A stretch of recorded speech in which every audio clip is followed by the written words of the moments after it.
So I'd like to say that it is a great honor and pleasure to interview Mr. Sadhguru here, because we met once. It was in November, back in November, when Sberbank was holding a special session, and Mr. Sadhguru was a part of it. And it was my birthday, and I approached Mr. Sadhguru and just said that I would stay with you because you are one of the most wise, ironic people, and it was not accidental that Mr. Graf asked you to participate in this session, being a yogi, to talk about economic challenges, because you have a wonderful sense of humor and you have a very wide range of knowledge in many aspects, and you can give examples of many useful cases for young people, for ambitious people who are gathered today here with us. Then the first question. How do you feel about large-scale events such as St. Petersburg International Economic Forum and the International Economic Forum in Davos? Organizers always gather many people under the same banner, which is to exchange information, experience and opinions. How successful are such forums in your point of view, and what is your assessment of this year's event so far?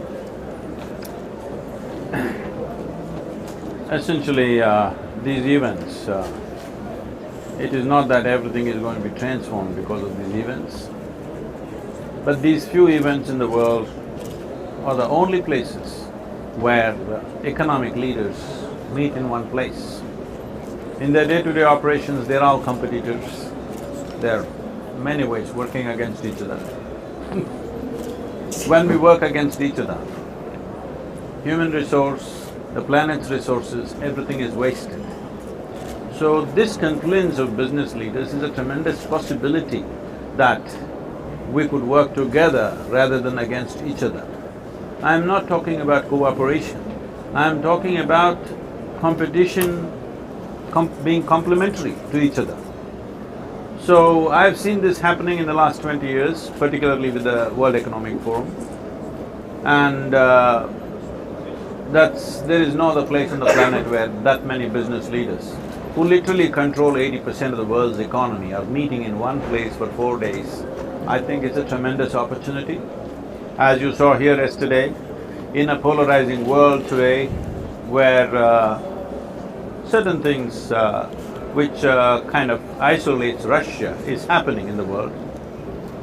You saw yesterday European leaders coming and reaching out and making partnerships, which I think is very positive. It's very important that we understand, with the technologies and the capabilities that we hold as a generation of people, the only way to work is together.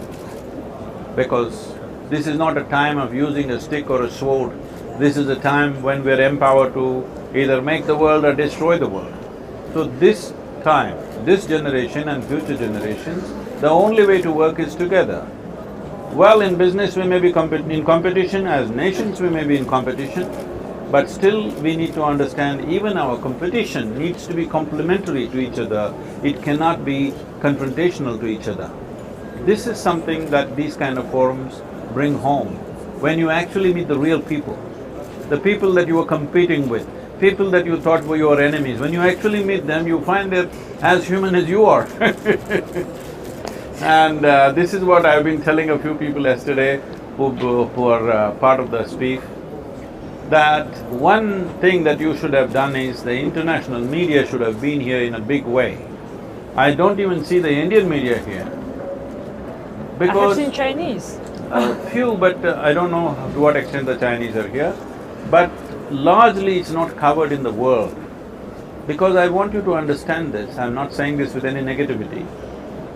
If you utter the word Russia, not in India but in the rest of the world, if you utter the word Russia, people think it's some Siberian cold, dreadful place that nobody wants to go to. People should see Russia like this, it's very important. That there are wonderful people, smiling, happy people. It's very important to see this, because our idea of Russian psyche is Dostoevsky, okay? We think all of them are sad and miserable people, and they are all in some cold, frozen place. This is the idea. This perception has to change for people to collaborate and become partners with you. So, I wish the next time around, international media from each nation, you must have media which covers and projects Russia to the rest of the world. It's very, very important, because we have reached a point of time in technology and in the general atmosphere in the world, we cannot leave out any part of the world and grow. It's very important everybody's involved, and Russia must be involved.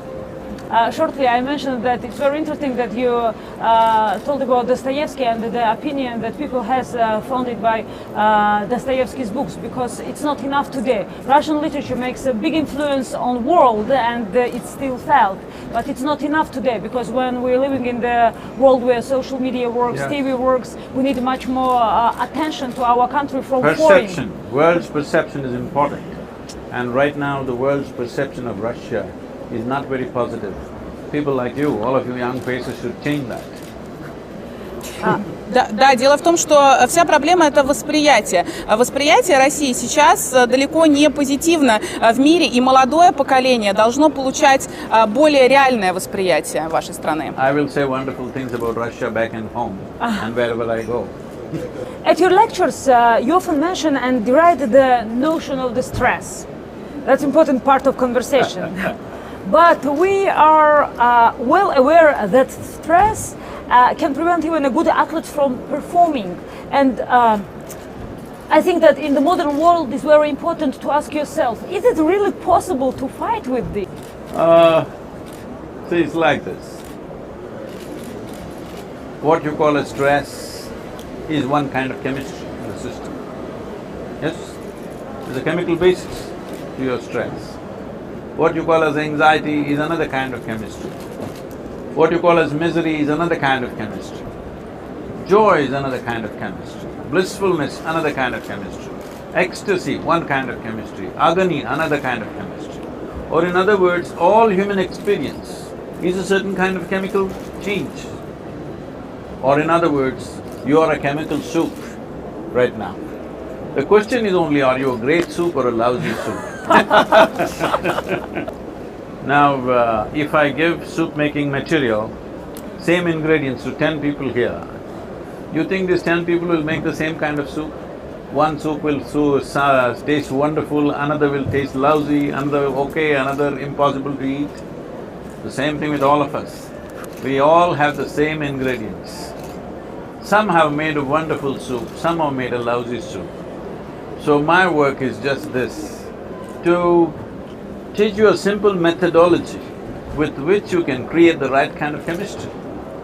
A chemistry that is joyful by its own nature. So if your very chemistry is joyful, what is outside situation going to do to you? You will handle it to the best of your capability, that's all. Any given situation, we can handle it to the best of our capability. How I handle a situation, maybe you cannot handle it that way. How you handle another situation, I may not be able to handle it that way. That is individual capability. So what we do on the outside, whatever we do on the outside, it will never be 100% the way you want it. But what you do on the inside must happen 100% your way. If your inside is not happening 100% your way, it simply means this phenomenal human mechanism, you know, this is the most sophisticated machine on the planet. Problem is you have not read the user's manual, that's the whole problem. Sadhguru, I remember once you told a story about one man who came to you and told you that he had a stress, and then you offered him to join you in your place and lived there alone. And only one thing that you offered him, that you will come every day and ask him, how are you? Are you happy? You remember this? And it was very interesting because you told him, leave everything, left your job if you are not satisfied, left your family if you have problems, and live with me alone. I didn't say that, no, Really? no. If I get it wrong, I can change my question. No, I will correct. Okay. Нет, я отвечу на вопрос. The thing is, people are always complaining about their jobs, about their family, husband, wife, mother-in-law, children, neighbors. So I tell them, you come and stay here if you wish. It's not for a specific person, for anybody. I'm saying, you come and stay in the yoga center, in our center. We will give you food for life and shelter, nice place to live, good food to eat. Only thing is, I will do random checks on you. When I check, you must be joyful. If I find you miserable, I don't believe in feeding misery, so we'll stop food on you. Okay? Nothing, just sit in your room and just be joyful. Nothing to do, no work to do, no bills to pay, no wife to handle, no husband to handle, nothing. Just be joyful. You leave them in one place for 24 hours, they go crazy. So, when you're alone, if you're miserable, obviously you're in bad company, isn't it? In Russia, do you have mother-in-law problems? В России есть проблемы с тещами? Of course. It's traditional jokes everywhere, Sadhguru. So… Да, это традиционные шутки везде у It's нас. not your mother-in-law, it's not your husband, it's not your wife, it's not your boss. Fundamentally, even if you're alone, you make yourself miserable. So, where is the cause? For all your problems of misery, whatever experience of life, in is the only way out. Unless you fix this one, your life will never be good. If I fix you, when I'm with you, it's nice, otherwise I'm anyway miserable.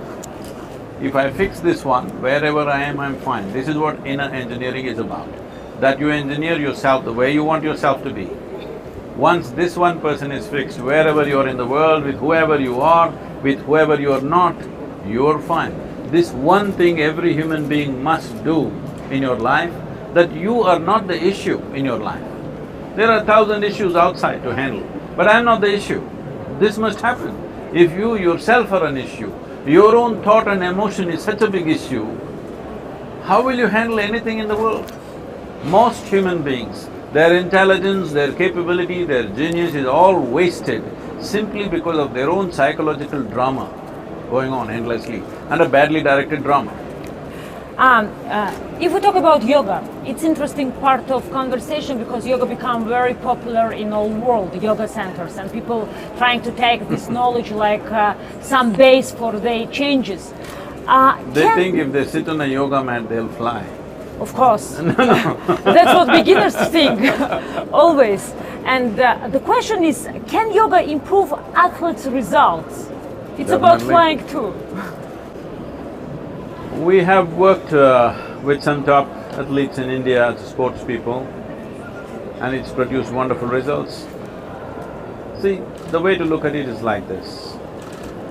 Yoga means the mechanics of human mechanism, understanding and operating human mechanism as you wish. This will be very distinctly visible in the case of a sports person. It benefits every human being, but they may not notice it so distinctly. But in the life of a sports person, it's very distinctly visible because even a slightest malfunction of anything will immediately result in failure for them. So, a lot can be done, a lot can be done for the sports persons. I don't think the right kind of yoga has reached the sporting world yet. Today we are doing a little bit of work.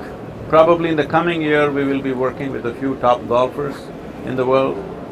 Right now we are working with Indian forces, with the army, with the paramilitary forces, large scale, we're teaching them.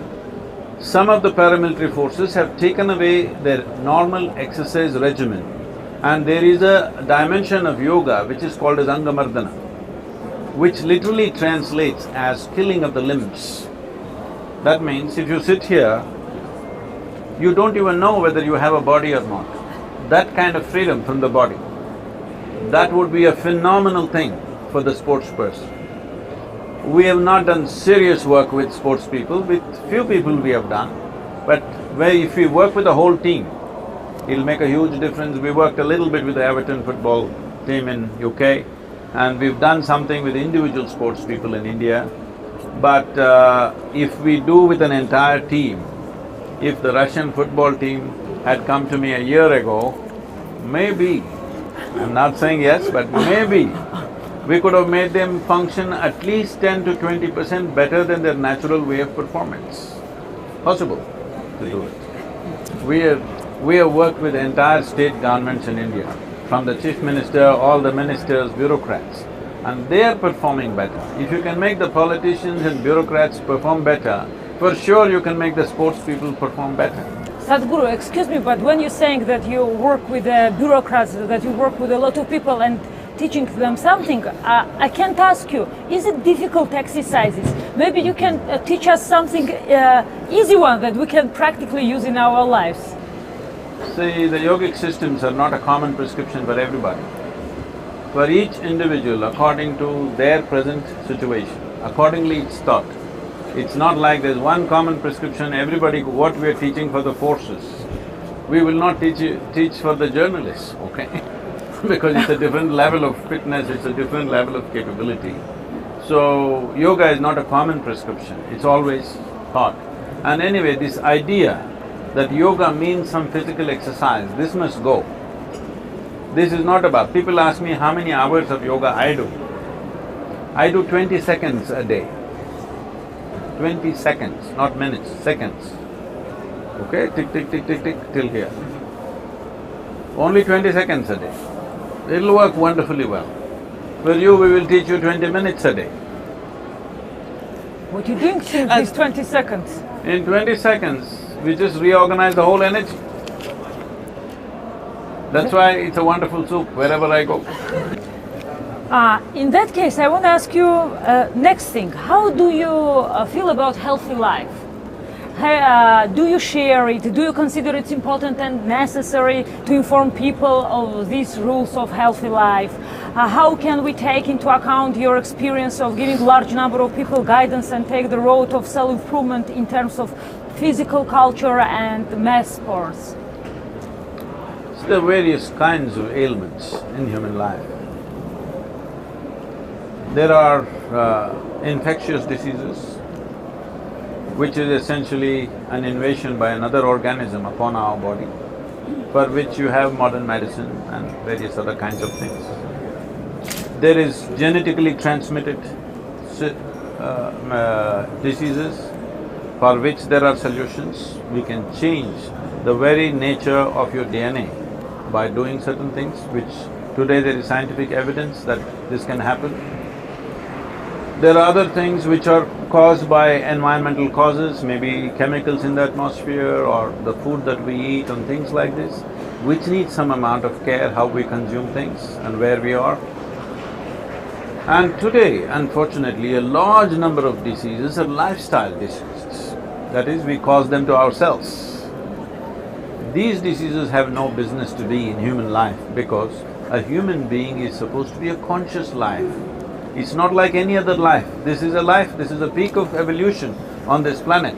So, this is supposed to be a conscious life. If this is a conscious life, why would this create an ailment for itself? Obviously, we're living very unconsciously. So, with the yogic systems, infectious diseases, you must go to the doctor if you get an infection, there's no other way for that. They will chemically bomb it out, all right? Or there are other systems of medicine which are milder on your system. But the rest of the ailments can be handled from within. The genetically caused ailments and atmospheric things which cause certain things which we can always avoid consciously, and above all, lifestyle ailments. The very way we systems stand, we could be either creating health or ill health. That's how it is. Because this is the most sophisticated machine on the planet. It's very, very subtle. We could have made some experiment, but we'll do it another day, but I'm telling you, you can experiment at home. You will see, if you just hold your hands this way, you will be breathing one way.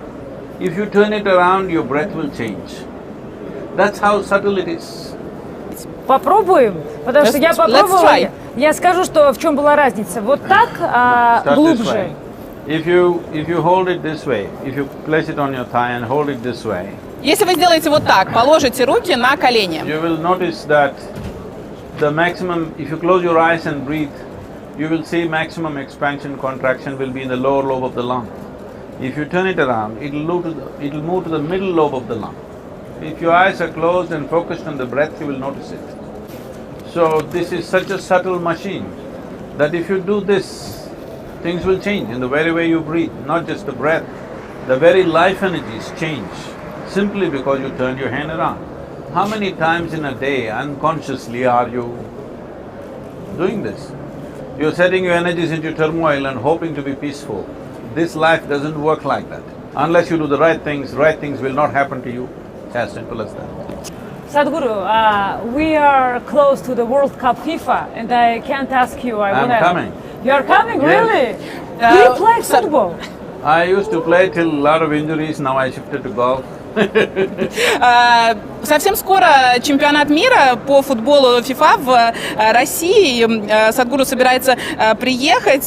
Вопрос, играете ли вы в футбол? Когда-то играл, но сейчас, к сожалению, замучили травмы, не могу, поэтому теперь играю только в гольф. And are you fan? Do you have favorite team? Is it secret? А есть какая-то любимая команда, вы вообще болельщик? Today's the League of Champions. Yeah, I know that. Сегодня у нас финал Лиги Чемпионов. Да, я знаю. If there is an international favorite, Yeah. Brazil, of course. Ну, если говорить о международном фаворите этого турнира, то, конечно же, это сборная Бразилии. In that case, I'm well aware that you are not particularly fond of making forecasts and predictions. I know this, Sadhguru, but I would love to know your thoughts of the Russian national team. Because our chances, what you think, are they high? And it's very important for us because we are waiting and expecting to see big show, and of course we wish a good luck to our team. So, I don't want to make a prediction because one thing is I have not seen your team playing. We used to see them way back, but we have not seen them playing in any international arena, so I don't know how they're playing. I was just asking the driver who is driving me here, asked him who are the stars, and he did not know. He mentioned a retired player's name, so I thought their thing is low among the common people, which is not good. But I can tell them this much, they should not try to win the World Cup. There is no such thing. They must just try to kick the ball into the goal, that's all they must do. The problem is some people have the cup in their eyes, not the ball. No, you must have the ball in your eyes and kick it into the goal post. You just do that. Winning and losing is announced by somebody else, that's not the player's business. Player's business is to just get the ball into the goal as many times as possible, or all the time.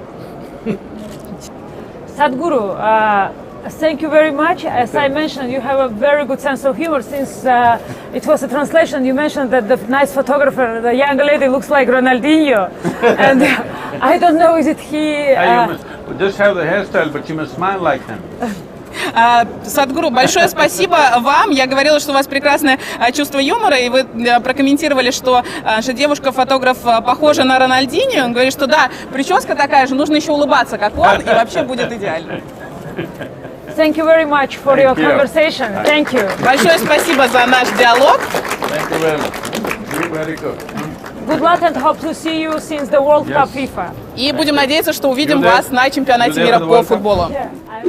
For more videos, please subscribe. Press bell icon and never miss an update.